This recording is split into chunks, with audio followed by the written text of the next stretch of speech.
Okay, so this is a follow-up video on a previous one I made about how to keep mice from getting in your kitchen.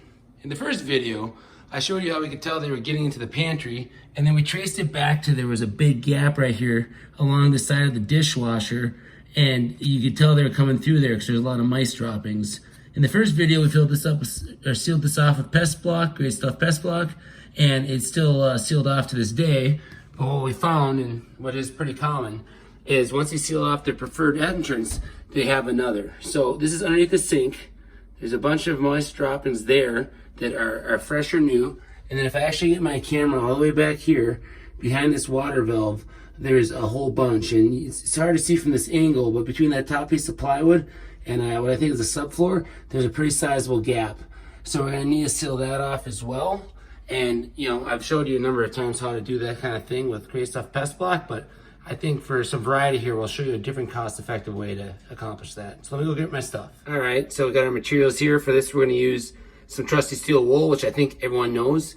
Mice don't like to chew through, but sometimes where you have an awkward hole, it's hard to get it nice and snug, like where this water inlet valve is right here. It's hard to get it in there, and the mice will tend to be able to successfully push it aside and gain entrance once again.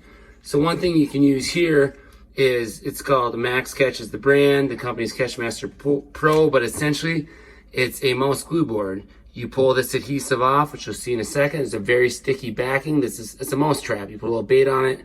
Once they're stuck on it, they can't go anywhere. It's also good though if you put some steel wool down somewhere that you can use this to lay over the top of it to essentially keep it in place. So in an awkward spot like that over there, we've trimmed out a piece that you can see is gonna kind of go right back there and hold that in place. So let's get the camera back there.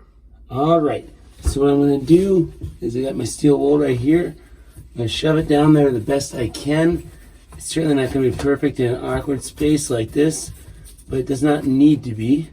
As you can see, it fills most of that gap, but it's certainly not snug. So that's where I'm gonna take this adhesive and I'm gonna remove the back, and I'm gonna slide that in over the top. Snug up against the wall